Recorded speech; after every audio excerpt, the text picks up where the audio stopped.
Hey, welcome back to the Aaron LeBauer Show. I'm your host, Aaron, and today my special guest is Owen Johnston. Um, Owen owns a business with his wife, Jen. It's called Advanced Physical Therapy and Wellness out in San Diego. And Owen's been on the show before. He spoke at PT BizCon, and he was Entrepreneur of the Year. And got it right there. Yep, got it right there. There it is. And he's a lot has changed since the last time we spoke with Owen, and so I wanted to bring him back on the show to get a catch up, catch some of the new lessons he's done. He's been helping us in the Platinum Mastermind with some coaching and mentoring some other new members. And Owen, welcome to the show. I really appreciate you being here. Thanks, man. It's my pleasure. Yeah, let me just say, number one, I was late, and I apologize, and because I value your time, but also your friendship, the good vibes. I mean, just one, I really like. I just want to say publicly that, dude, it's just always awesome to be on a call with you. And thank you for always giving more than it feels like that you receive. It's just another one of those people that you're like, I'm like, is he for real? Like, yes, he's for real. Owen is just a giver by nature. So, dude, thank you very much. Likewise. Thanks, man. And Yeah. I always say that I just gave a presentation at my business networking group, and basically I said, I want to be known as the physical therapist that gives the most. I was like, no one is going to give as much value as we do. Mm-hmm. Like, Yeah, it's so in the course that I have in the Cash PT Blueprint, I have a whole mindset thing. So I remember when I created that 10 years ago, it was like people are like, just don't have this. And so one of the things I have a mindset, it's called Mindset's Everything, but one of the big things was you have to give to get, right? You have to like this, it's like the idea of reciprocity. Like I have to give to someone else first, and you're really good at doing that, and it shows with like the business success. Can you just share a little bit about how where that comes from and how you guys what was some of the things you do? Where's that mindset come from? Because it's just the complete opposite of the scarcity piece. yeah, great question. And so I guess it started with a book that I read pretty like almost right before that we launched the practice, and it was called The Go-Giver, and it's like this parable book, and it's a great book, and it's that BNI business networking group that I'm in that I just talked about presenting on. They call it Giver's Gain. Mm-hmm. But yeah, a go-giver instead of a go-getter. And basically there were like 3 or 4 rules, and I remember that one of the rules was um, the amount of impact that you have is proportional to the number of lives that you've touched. So if you've touched and you've helped so many people, like if you got thousands and millions of people that you've helped, then essentially that's going to be the level of impact, and essentially money, everything that goes into it, revenue, it's going to be directly proportional to that. And I forget what the other principles were of that book. I should probably read it again. Um, However, Sometimes that's it's pretty just that one much, nugget is all you need from the book too, or the 10. yeah. But So but it is. pretty It's much, like this. It's right. It's the principle of, go with a giving hand rather than a taking hand. And like what's in it for other people. And if I can make it about other people, then it comes around. We get what we need, right? yeah.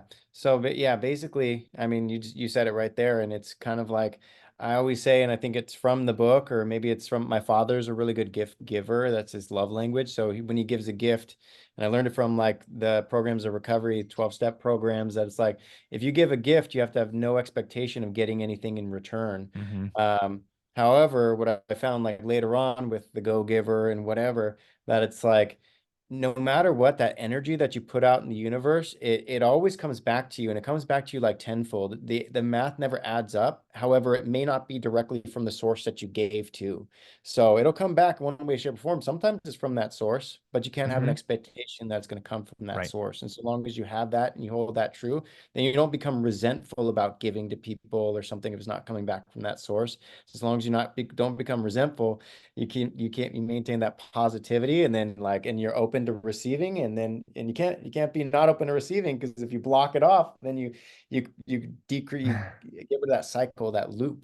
Right. So Right. then it And I makes it think back. that's the thing. It's like it's one, it's the give without expectation, and then it's two, being the second part is being open to receiving from somewhere else and being a gracious receiver. Because I think a lot of people don't want to receive and they have a hard time receiving gifts. It's like just be gracious that someone else wants to maybe pay for something for you. Right? Have you Mhm. found that too? Yeah, yeah. And I feel like I used to not be open to receiving too, and I would stop and nowadays I'm just like, cool, yeah, sounds Yeah. good. Sometimes if I have a rule personally, I don't know where I get it from, but when I offer to give something like that, if I'm like paying for a meal or something like that, and someone says no, I offer one more time, and if they say no again, I say, okay, Yep. yeah, just leave it at that. Yeah. I have that same rule. I think I saw my dad and his brothers like argue. I'm like, stop arguing the bill. Just, like they can all afford the food. And I was just like, okay, like I'm gonna offer to pay. And if someone says no, I got it. Or, say I'll offer a second time. And then after that, I'm just like, great, thank you. Just exact same. And I'm sure we've never talked about this before, which is really cool. Um, oh, and so how do you use this to like grow? I mean, I got to get back on track with some other of my thoughts, but just while we're here, how do you use this kind of principle and idea of giving first, givers gain to grow your business and help with your marketing and helping your patients? This is a great question. And I got that from you, by the way. I always say this is a great question. And you always made me feel so good when you'd be like, who else here wants to hear about that? Anyways, this is a great question. And essentially it's kind of like our marketing events are all giving events. And currently we found that we need to do 3 in-person marketing events a month to fill one therapist schedule. And we were looking at needing 12 events, like whether they're workshops, whether they're free or complimentary cupping sessions, bodywork sessions, and injury screens. Whether we started doing some nonprofit stuff, we needed events, and we did 9 events this last month because we got 3 physical therapists. And like this last weekend, this is the way it went down. This is how we give. Um, I think Dr. Myra was over at F45 East Hillcrest, and we messed up with the schedule, so we had to come back early to the clinic. And our administrative person was there with him. Then I went to Yoga 6 to help out with Dr. Jeremy, another one of our PTs. And so basically, sorry, started at Yoga 6 with Jeremy, doing the free complimentary cupping session and injury screening. Then I drove over to Hillcrest, East Hillcrest. I relieved Myro so he could go back to the clinic and treat patients. And then I finished up his free cupping session slash injury screen. And then after that ended, I went back to Yoga 6, and Jeremy went back to the clinic to treat patients. And Jen and I taught a workshop on handstands to the community, and they charged $40 per member for the handstand workshop. I think they had 12, so they made like $480, and we didn't take a single penny of that. We said it's free, it's not going to cost you anything, and we tell that to everyone with any of the workshops and cupping sessions and whatever. We tell them you can charge for it, and all the money goes back to you. Same with the nonprofits. Any leads that come in through their stuff that buy whatever they buy, then they get 100% of that, and then they get a percentage off if they buy packages or programs. So those are 3 ways that we give: workshops, giving our time, complimentary cupping sessions and injury screens and body work, and then nonprofit stuff. And Mm-hmm. There's nine 4. nine events a There's month. a fourth one that you do. You may not know it. You give compliments. Hey man, Oh I love your yeah. shoes. I love your shoes. Like, right? That's the conversation opener, right? Yep. And that is how you attract people over to your booth too, as well, when you're like doing an injury screen or cupping session at like any kind of community event, or even if you're trying to draw people in that at the gyms or wherever you're at. The first thing I do is compliment somebody. And it's got to be a genuine compliment. It can't Mm-hmm. be a fake compliment, because I just feel it's unethical to lie, first of all. And second of all, people can smell it. And so it's got to be genuine. If you can't find a genuine compliment, don't give one. And I've not given one before. I've just stood there and said, Mm-hmm. "Hey, I'm Owen." Yeah, I love that, dude. Yeah. Very cool. Okay, so I want to go back to where I was intending to start, but if everyone here knows, my brain moves around a lot of places, and that's part of my superpower and part of the how I try to keep things sounding normal. Owen, it's been a while since it's been about a year since I interviewed you for the podcast. And then it's been what have you been in business 2.5 years or 3 years now? When Yeah, did you start? it'll be 2.5 years next month. Okay. So just about 2.5 Yeah, years. 2.5 years. So when we started, you guys can go. You were like, I think you were like, what, about to charge $75 a person. You enrolled in the Patients and Profits program, and you did like 7K your first month. And last time we checked in, it was like a little over a year after that, right? Um, and you had done a couple 100,000 your first year. And that's when I just remember, like, there's a couple of, there's some highlights along the way. And then between here and the last time we had you on the podcast, just, can you catch us up to where you're at? Yeah, sure. Um, so yeah, the first month I can say with confidence that I wouldn't have made more than $800 based on my track record. And I got into the Patience and Profits, your class that you did online for is 5-week course and cost $2,500. I joined that 2 weeks in, 2 weeks into business, and then I made like $7,400 that first month. And basically that was in the last 2 weeks of the month. So because I really had maybe made like, I don't know, $200, $300 or something like that. That's where I'm getting my projection of Mm-hmm. what I made more than $800. Um, so 7,400 the first month. Yeah. And then, yeah, within the first year, I think we made 200K. And that's cool. That sounds great. And I've noticed it's really not that cool when it comes to expenses and opening a brick and mortar location. It really went back into the business, but that's cool. We went out to kind of break a record sort of thing, and sounds like it did at the time. Don't know if that's changed. However, um, year two was a struggle. Year two was a major struggle. Um, I say we lost 3/4 of the year. We were 1.2% profitability for the second year. We were just holding on, nostrils barely above water, and I was beating myself up, taking it personally, and it sucked. We did not have a great hiring and recruiting process. We did not have any leadership skills. Um, I don't remember what we made in revenue. I think Jen would know better than me. However, I think it was, I don't know, it was probably between 3 and 500K. We'll just say 400K. However, 1.2% profitability. So that was not good. That was barely holding on, and barely having everything covered and everybody paid and wondering if it was going to work out or not. Um, then we got really good at all those things that I said we weren't good at. I did a reflection exercise I think it's like 26 ways that I failed as a leader. I wrote it all down. I also had some emotional breakdowns, and I asked you to ask Bedros, therapist, and the therapist really helped me out. Had me read a couple books and read a bunch more books. And our last quarter of 2023, our last quarter 2023, last quarter year two was great. I think we were like 12% profitability. Mm-hmm. Um, we did a great job. I forget exactly what the numbers were. However, quarter one this year, I believe we were like 16. Our projections are we're like 16 or 17% profitability. We had a 67K month last month. And I think January was like 40K, February was 50K, over 50K. So on average, we made over 50K a month. Same with the last quarter before that. I think on average, we made over 50K a month. And like I said, we had a higher profit margin. Our goal is 20. So things are going well. Yeah. I mean, we were pretty discouraged. It's And hard. I mean, it's last not week, easy.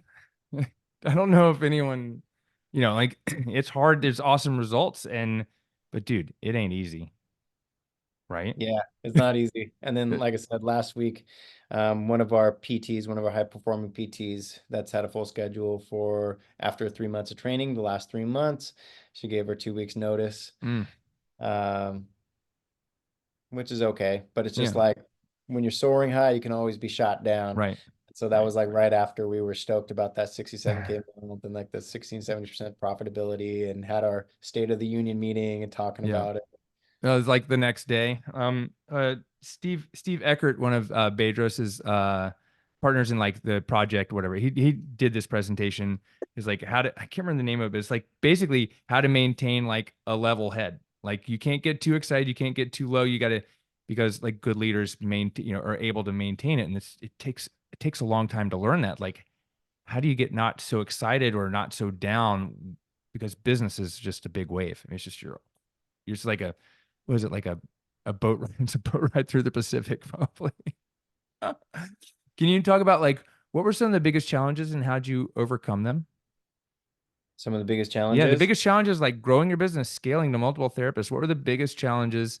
And how'd you like overcome it, or how'd you feel? Like what'd you do to like fix some of this? Great question.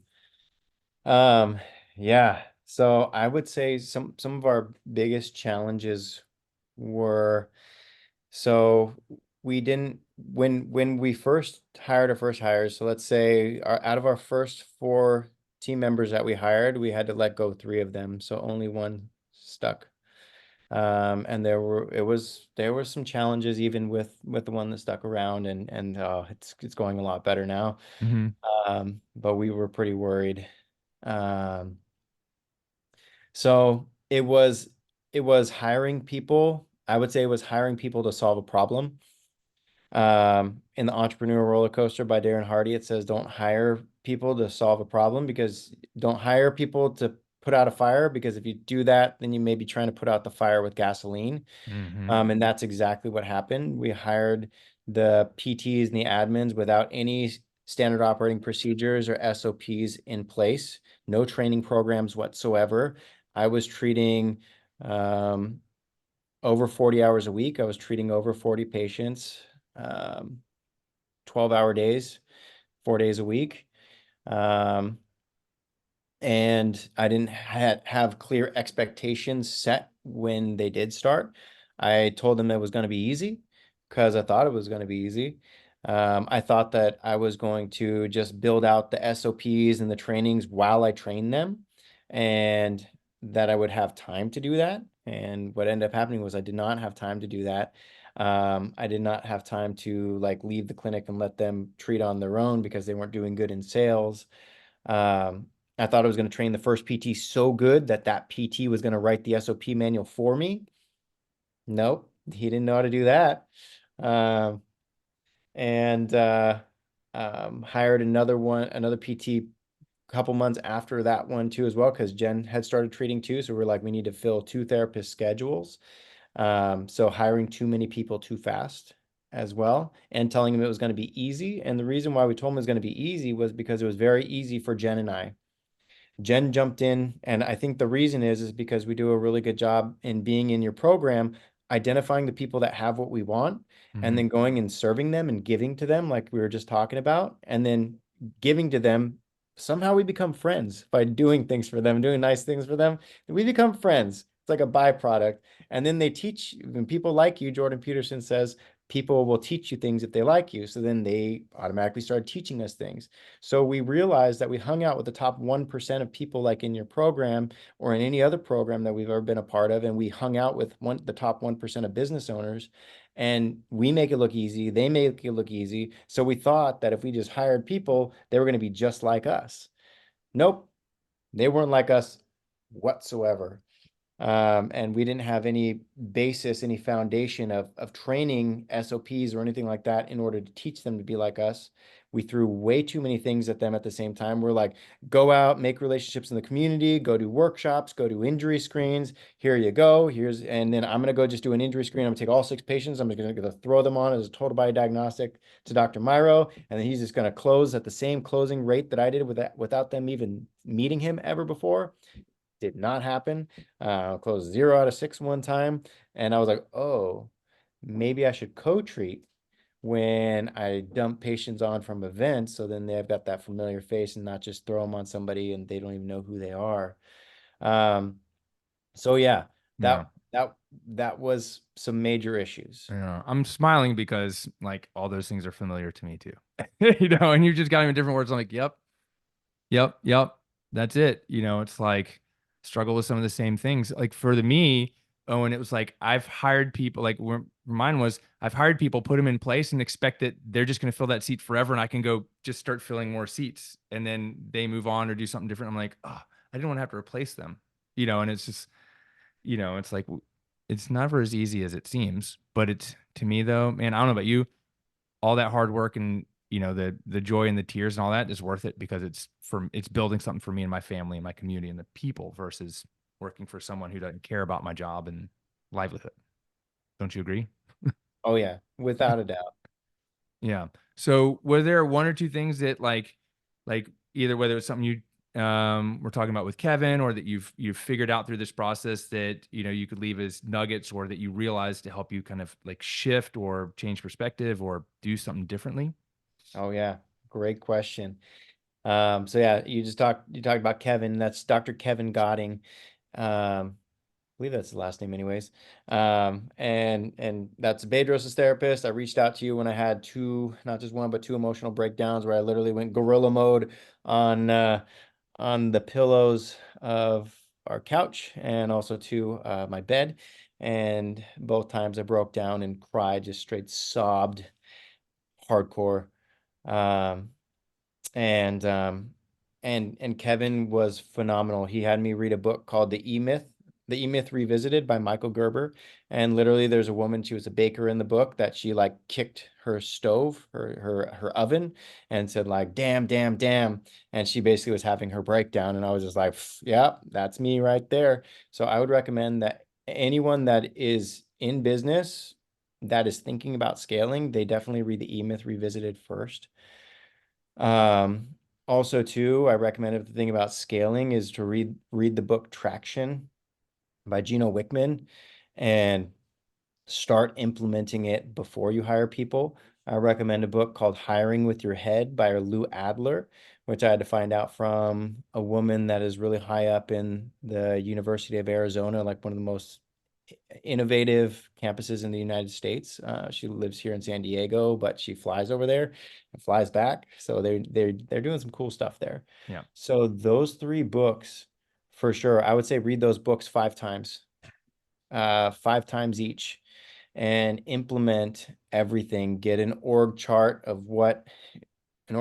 chart of what you want your business to look like, not now, but also to a year in the future, and then also to maybe 3 years in the future, maybe even 10 years in the future. Doing all the exercise and traction, like filling out the vision traction organizers, the VTO, and implementing EOS, the entrepreneur operating system.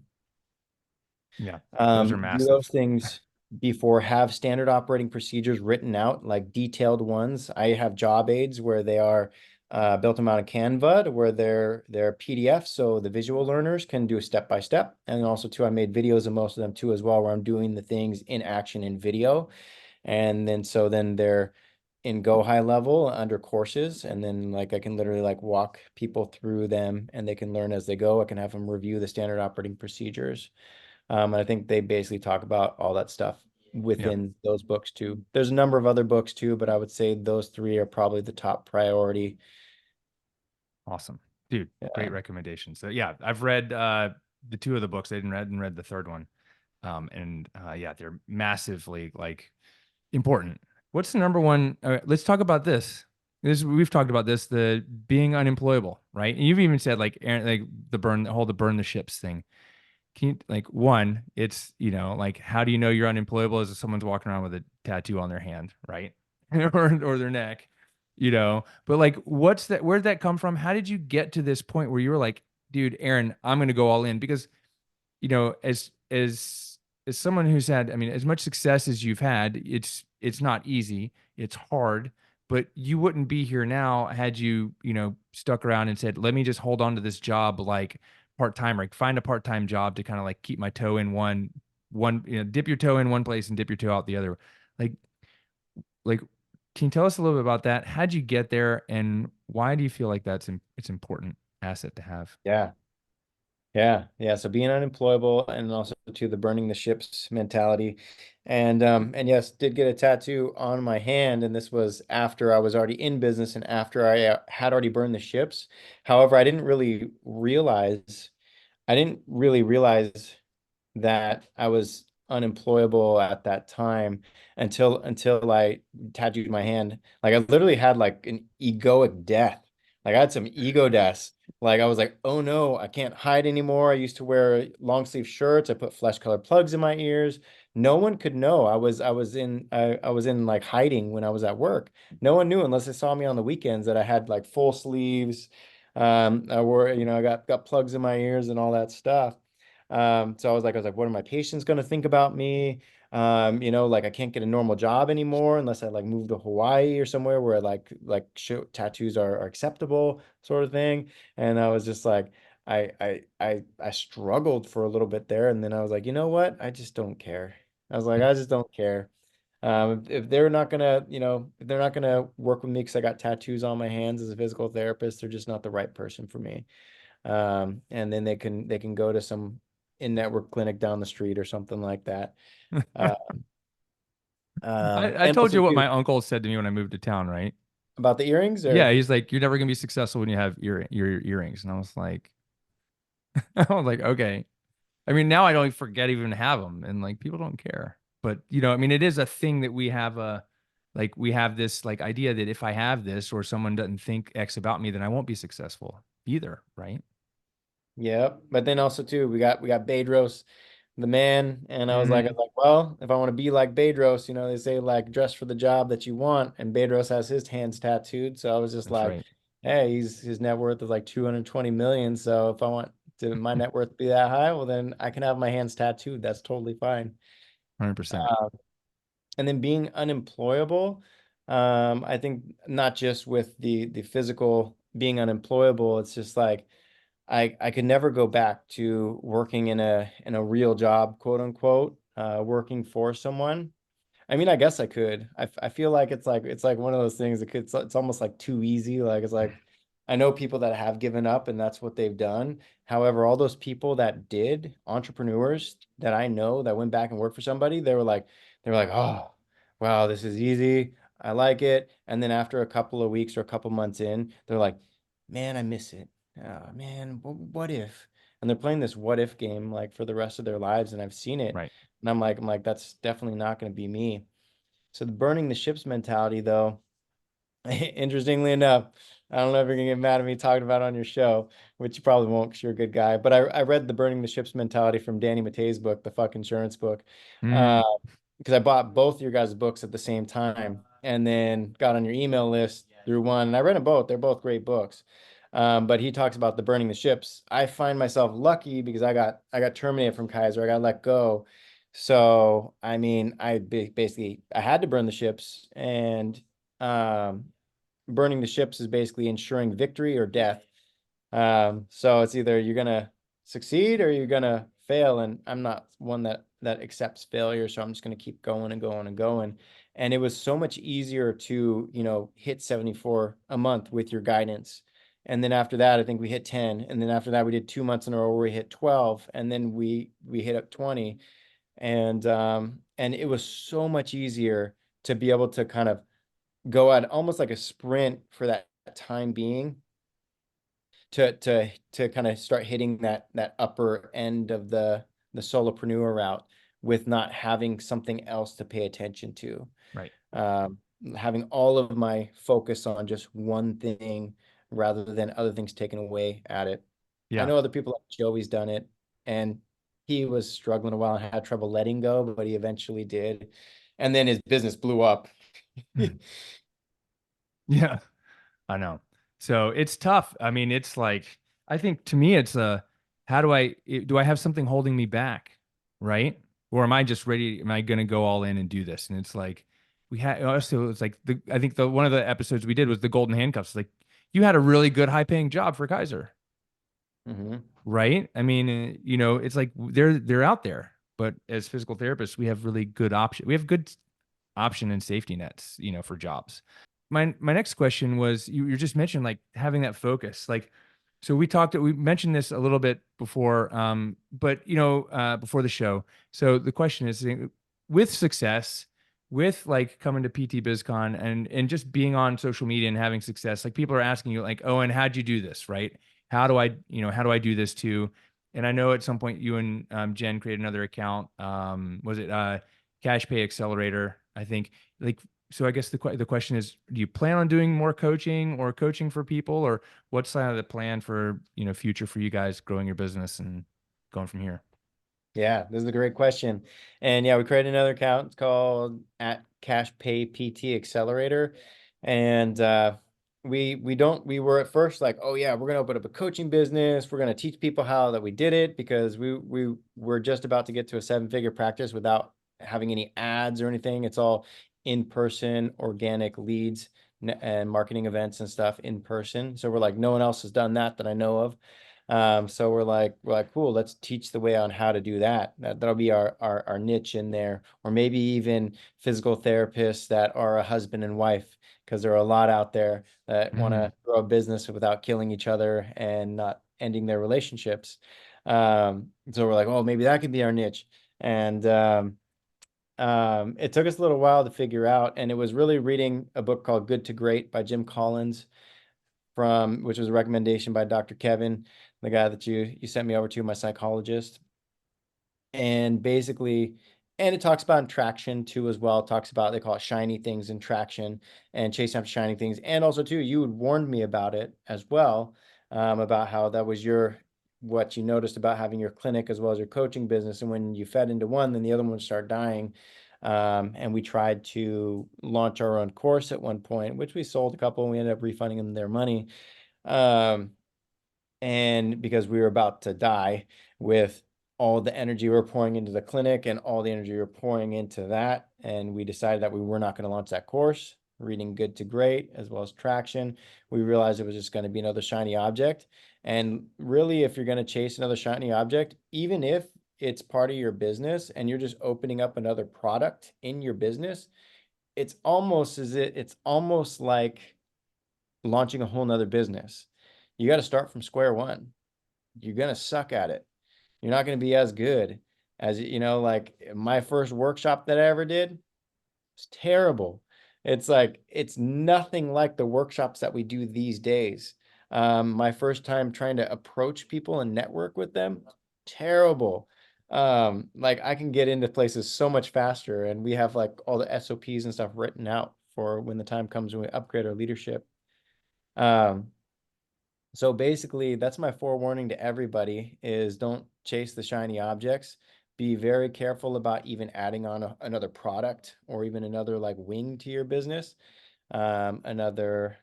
I mean, it's way Another easier to avatar, another, another promise. avatar, another niche. It's really easy to almost do that as long as it's in the same line of work. However, if it's something completely different, then that's going to make it even more challenging. There's a guy that used to be in your mastermind, and he's a great dude. Love him to death. He's got a clinic, and also too, he's got a bike fitting company, which is great because that kind of works with physical therapy, bike fitting. However, he's launching a new business, and I wish all the best of luck to him. But it's kind of like the Zillow of subleasing space. It's like, dude, you're a physical therapist, and you're going to launch this other business that has nothing to do with physical therapy, and still try and run your bike fitting business as well as your practices. That sounds scary to me. That sounds like death. And so I'm not going to do anything of the sort in terms of opening up a coaching business. Jen and I, we realize what we're really good at, and that is group fitness. And that is what our clinic's foundation is on. And we decided that we're going to not open up another coaching business. We're going to open up more clinics. We have Yeah. plans to open up another one in North County, probably in 2025, and then repeat that model once the bugs are all fixed and kinked out of that one over in East County, San Nice. Diego.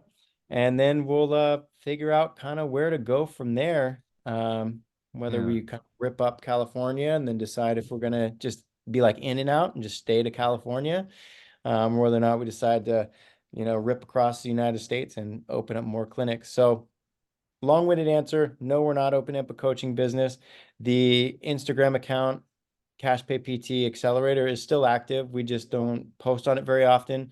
However, if people want to ask questions and stuff like that, we're more than happy to answer questions and provide value as best as we can. If they need a lot more in-depth stuff, we'll refer them over to you, of course. And they can also reach out to us on our PT page, which we're more active on, the Advanced PT Wellness. So the Yeah. Advanced PT Wellness is probably a better bet. One of us will be more likely to see it. Cool. And I mean, it sounds like the lesson is do one thing, solve one big problem, do one thing, do it really well. Right. Because it is splitting your focus is really tough, and but and it also feels like, man, this is really hard. So my question is it failure that you've decided not to do coaching, or is that different than, hey, we failed at it? Oh, that we failed at it? Yeah. Do That you we f- failed do at you coaching? do you feel like, I mean, because to me, I mean, I'll say, like, to me, I'm trying to set you up with the question, but like, to me, it's like you're not failing by making a decision that we shouldn't keep going down here versus saying, hey, I'm quitting. Like, I'm quitting. Like, the whole idea is like, hey, I'm going to quit on this. It's like, it sounds like what you guys are doing, saying, hey, that's just taking our focus off of the thing that we love and we do really well versus, it's more of a redirection than a, hey, I've just quit something, right? Would you agree? Yeah. Yeah, we basically just pulled the plug. Yeah. Um, I don't see it as failing. Kind of like you said, just redirected attention. Hmm. Because we were planning on like doing both. Right. Um, However, that's not really going to be possible until we upgrade our leadership and then the clinic becomes automated, Right. really. Um, And it's more of it's like the lesson. What you've done is you've shared the lesson from that, Yeah, right? the cool thing was actually trying to make that course that was about like workshops and stuff Hmm. and how our processes of doing it. It actually forced us to write down our processes for injury screens and workshops, and that's where we actually fine-tuned it. I'm getting goosebumps Yeah. talking about it. So That's really awesome. like that, quote unquote failure or whatever redirected, the lesson that we learned from it was how we actually did what we did and we're able to refine it and therefore we're able to teach it and coach it to our staff. And Yeah. then the foundation of our standard operating procedures. That's so good. So, Yeah. I mean, I guess there is no loss. There's only lessons like No, you taught that's us. right. So That's there right. was actually major lessons in all this. Yeah. And So in terms, doing that helped your business. It's just, yes. yeah. I mean, I've always said like teaching things makes me better at them. It's like, so I'm like, share your wins and lessons, like give. So, oh, and you're no longer treating patients though, right? Yeah, this is a great question. I am still treating patients probably about 1 to 5 a week, but I don't Hmm. treat patients exclusively. They're co-treats. Yeah. So I co-treat with another one of our physical therapists. They do the documentation and the notes, and they do a lot of the work. And I'm just kind of more there to ask them questions and kind of put my hands on them a little bit. Yeah. Is this more of Uh, like a kind of a mentoring type of thing or like, hey, I've met this person at the event and let me kind of work with you with them to pass them off to you kind of thing? Yeah, it's a I think probably threefold. It's a mentoring thing, particularly when I'm training a new PT. It is the people that I'm passing off to them. And there are a couple of patients or people that I will, until I'm ready to like let that relationship go. I'm always going to work with them. Hmm. Um, and my father actually told me something really good about this. He said this should be very rare in your business. And my father, he like sold his shares of a international business that made over 100 million in revenue a year. So he knows what he's talking about. I didn't really know that before. I started asking him all these questions, and it's like, you know what? I should start asking you more questions. But he basically told me that some relationships, only you as the owner can like maintain and hold on to. He said it should be very rare, but there's gonna be a small percentage where you have to maintain that relationship yourself.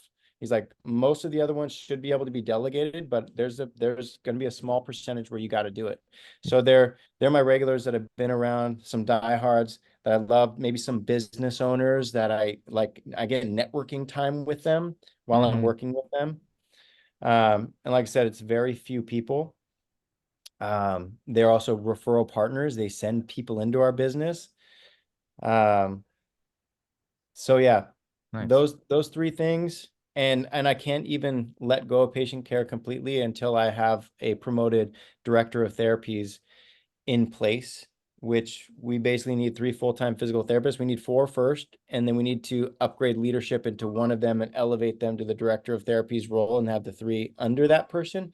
And then when we have that, then and only then will I be able to actually let go of treating altogether. Right on. Dope.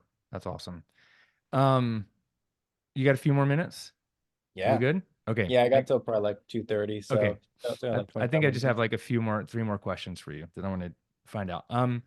So you were in our Platinum Mastermind for a few years. Can you just share a little bit about your experience in it and, how that helped you guys? Like what were the lessons and things you learned? And, because a lot of people ask me all the time, like X, Y, and Z. I'm like, yeah, you know about it, but I don't know, figured like maybe may as well ask you, like, what was your experience like in our group and, what were the big things that you got out of it? Oh, this is a great question. And yeah, no, I've been in the Cash PT Platinum Mastermind for 2.5 years. and it has been phenomenal. I tell everybody that if they're launching or relaunching a cash pay physical therapy practice, that this is literally the best place for them. And the reason why it's the best place for them is because I've been a part of some other coaching programs too and looked into some of them. Um, and it was just like, you have so many things built out. You have so many modules like built out that we can just directly download, take the course and then become somewhat of an expert in it and then start doing it and repeating it pretty much immediately. A lot of these other coaching programs do not have those. They're just like, the business coach seems like they're just an idea machine. They got good ideas and good advice sometimes. However, they don't have all the time built out systems and processes and stuff that works. We found that you had provided so many of those things, and it was so valuable that when I was listening to one of your things one time in the car while we were driving on the way to a workshop, and you were describing how to set up a workshop, and Jen was like, "Have you already listened to this?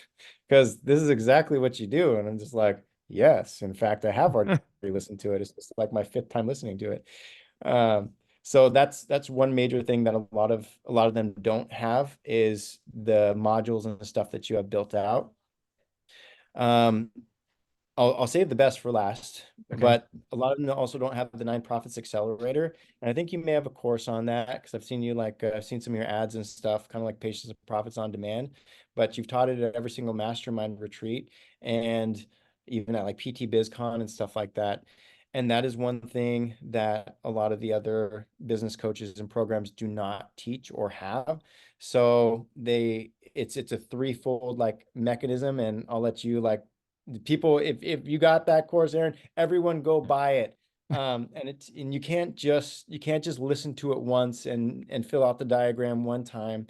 You have to fill it out like multiple times before it actually starts sinking in to your subconsciousness. And then when it sinks into your subconsciousness, then you get it. And then when you can teach it, then you've mastered it. And Yeah. oh, It took it's me a great. few years to develop, but yeah, it's the nine profit accelerators. If you guys are interested, we could try to put a link in the show notes to check out that training.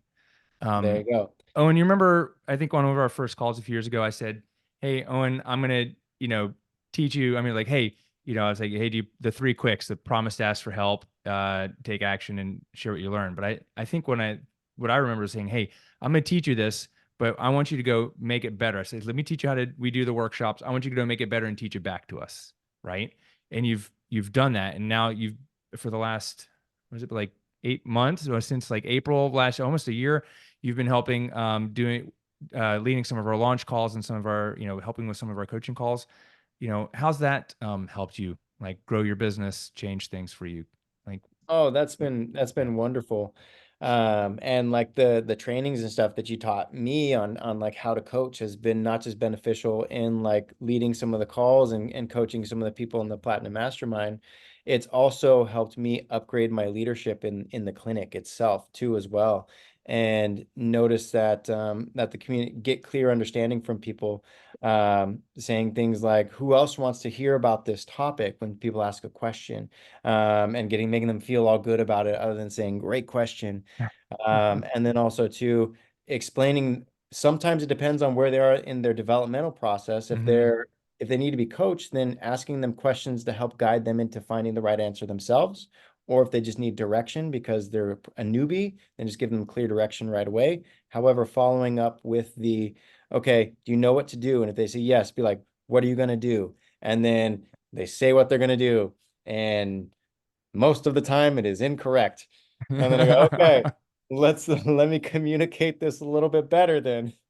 Yeah. So that's been super helpful in helping out the mastermind members, ingraining it into me and my practice, and also to upgrading my leadership to be able to coach my team members. And I'd be hmm willing to bet too, this is going to help even like lead my family, as my daughter starts growing up Yeah. too as well. Yeah, it's awesome. And I learned a lot of that. I joined Taki Moore's program, black belt for a little over 4 years ago, and like he has some trainings on, and I was like, I learned a ton more about that. And then it's a lot of the stuff from Dan Sullivan, who does the Dan Sullivan question, but he has a whole coaching program. And reading his books, I've learned more about like how do we. The whole idea is helping other people come to the understanding that it's like something they should be doing in their idea versus always just telling people. right? And it's like, and it has to be custom for them because what works for me doesn't always work for you. Because I live in North Carolina and you live in San Diego, and people don't say y'all the same way in both places. Right. That's Yep. awesome, dude. Thank you so much. Well, number one, hey, thank you for doing that and being willing to be open and vulnerable and just sharing unconditionally. I think that's just one of your superpowers. And the other one is the tag team in-person marketing that we did at CSM. You know, like just like connecting with people. I'm sure you do that great with Jen. Um, Before we finish up, is there anything else that you think people should know listening? Like any more nuggets, tidbits, or something I didn't ask you about that you think would be helpful? Yeah, well, I'm going to I'll try and make it quick, but the two other main pieces of value that I got from your program, one of them is the Cash PT roadmap, and I got on the wall over here. That thing has multiple tiers. Like, do you want to make about 20K a month? Do you want to make between 40 to 60K? Do you want to make 70 plus K a month? And just kind of having a roadmap and filling it out. I've had some other coaches that say, like, you need to give your people a roadmap, and they don't have a roadmap themselves. So that thing has been amazing.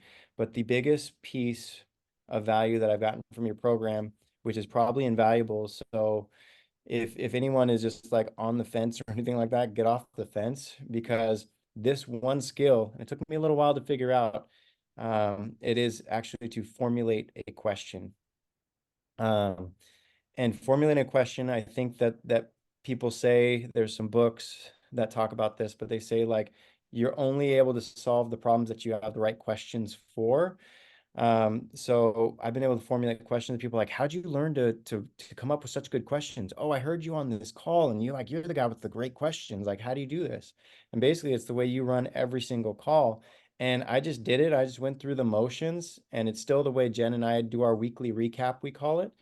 And that is, write down your wins, write down your lessons. So the things that aren't always good, write down your projects, and then of those projects that you're working on this week, what is the number one question that will move those projects or one of those projects forward the fastest?